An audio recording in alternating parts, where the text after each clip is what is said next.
Now then, what makes a nation strong? Taxes? There's nothing new about those either. The first income tax was paid by Abraham. It was written on a rock by the hand of divinity and handed to Moses at the top of Mount Sinai. And you might want to remember this. It was at the flat rate of 10%. It promised the wrath of God on anybody who tampered with or violated that law. Christ was born in Bethlehem because Joseph was on his way to pay his taxes. Joseph was a relatively well-to-do landowner of the house and lineage of David. Yet the taxes exacted by Caesar Augustus were so exorbitant that he didn't have enough money left over to employ a trusted messenger for the mission, so though his wife was great with child, he made the journey himself. And Christ was born in Bethlehem because Joseph was on his way to pay his taxes. And Christ was born in a manger because there was a housing shortage when he got there. Our problems are not new. At Runnymede, the Magna Carta was handed to King John on the end of a sword, denying to royalty the right of unlimited taxation. Yet you know it was for us, the American people, to become the first in recorded history ever voluntarily to surrender our rights to private property. Oh, yes, we did. With an innocent-sounding constitutional amendment, the 16th, which says that Congress shall have the power to lay and collect taxes on incomes from whatever source derived, and we forgot to put any limit on the extent to which we could tax ourselves. Conceivably, we could be taxed out of all private property. We could be taxed not 70%, 80%, 90%, but 100%. We could awaken one morning and find that the government owns the farm and the house and the car and has a mortgage on the church, legally. Historically, whenever any nation has taxed its people more than 25% of their national income, initiative was destroyed and that nation was headed for economic eclipse. Well, presently, the American people are being taxed 33% of their total income. History says we'll roll forward on momentum for a little while, but we'd better get some more gas in the tank pretty quick. You see, ours is not the first by George good government to arise on the world stage. There have been several. Rome, and Spain, and Greece, and China, and each enjoyed about 150 years at its zenith. That's just about our time in the New World. And then each decayed away. Not one of them was ever destroyed by anybody else's marching legions. Each rotted away, morally, socially, culturally, economically, simultaneously. You know, one of the most cruel paradoxes of history is this. Because each was a good government, it bore bountiful fruit. And when it bore bountiful fruit, the people got fat. And when they got fat, they got lazy.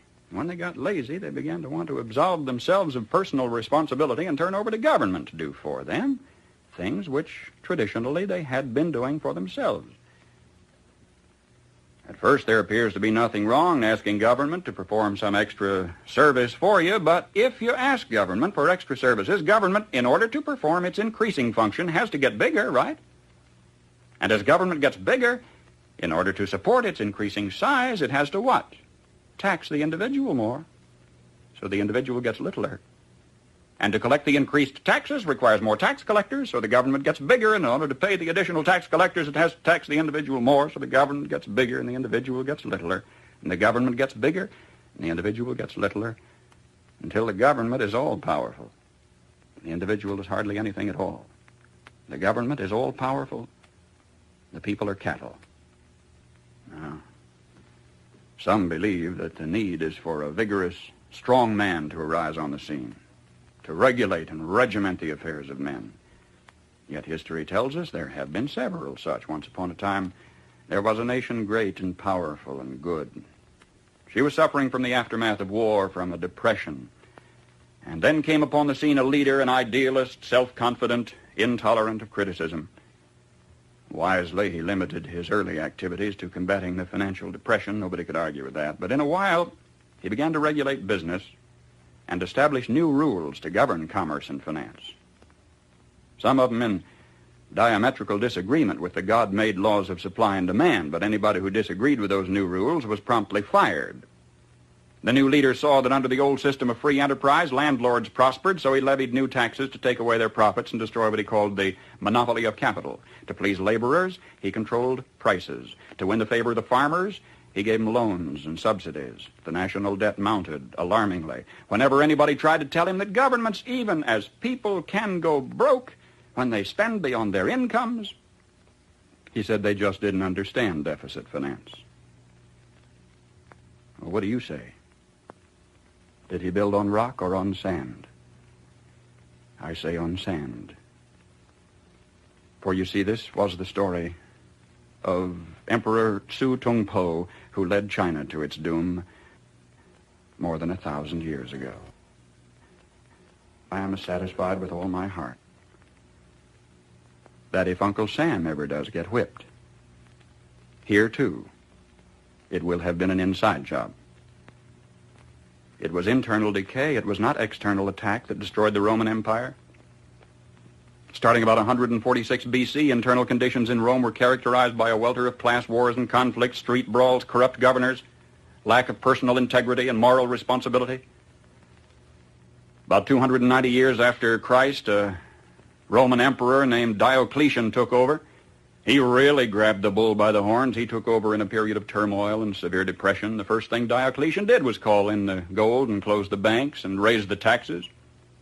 He reduced the power of the Senate, delegated its power to a lot of little government bureaus. Do you know they even had a Transportation Act back there prescribing the fee required to rent one laden ass per mile? And at today's rate of exchange, it would have amounted to about 1/8 cent per mile, which meant that in order to make a profit, a jackass would have to carry 5 passengers. That was simply beyond the capacity of the jackass. Diocletian put millions of people on the public payroll, but when this failed to do the job, the country was still in trouble. He asked more personal powers for himself. For a brief while, incidentally, they were standby powers, but then he used them all at once. He froze wages, he froze prices, he froze jobs, he stopped profits, he dictated to the farmer what he should plant, when and how he should sell it, and for how much, and he rationed food. And what happened? The labor market closed down. Incentive was gone. Farm life became dependent on bureaucratic red tape. Exorbitant taxes cost the farmer his land. He kept for himself only a small plot on which he might grow turnips for his family. He lost the rest of it to the state. And without food and with incentive gone, city life stagnated and declined.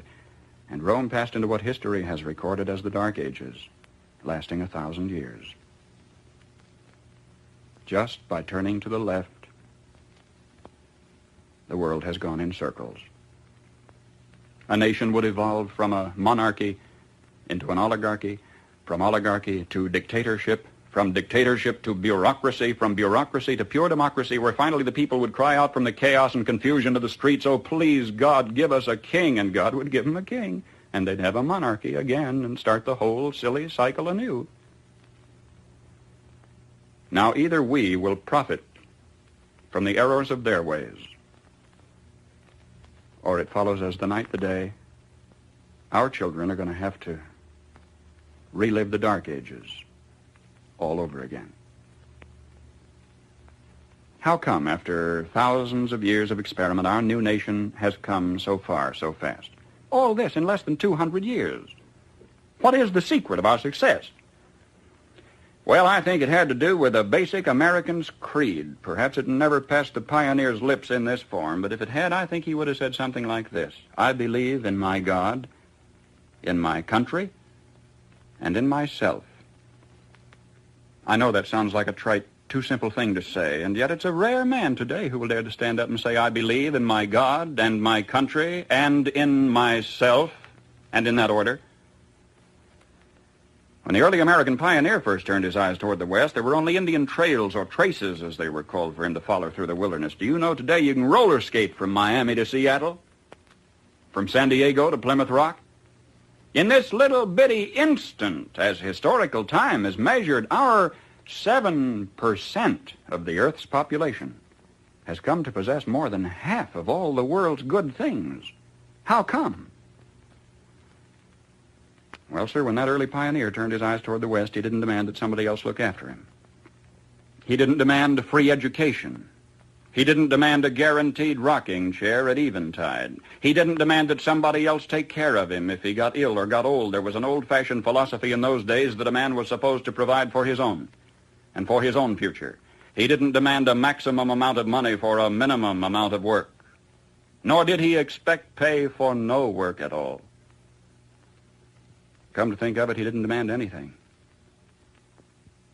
That hard-handed pioneer just looked out there at the rolling plains, stretching away to the tall green mountains, and then lifted his eyes to the blue skies and said, Thank you, God. Now I can take it from here. Now, that spirit isn't dead in our country. It's dormant. It's been discredited in some circles, driven underground, but it isn't dead. It's just that a few seasons ago, politicians baiting their hooks with free barbecue and trading a Ponzi promise for votes began telling us we don't want opportunity anymore, we want security. We don't want opportunity, they said, we want security. And they said it so often we came to believe them. We wanted security. And they gave us chains, and we were secure.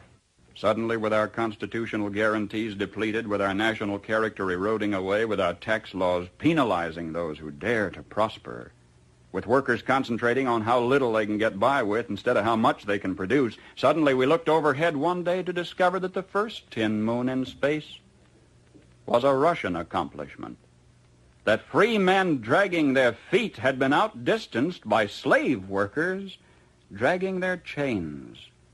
And we were sore afraid. Perhaps this was a disguised blessing, too. Maybe a dramatic accomplishment by this Cold War adversary was necessary to get us off our dead centers and back to work again.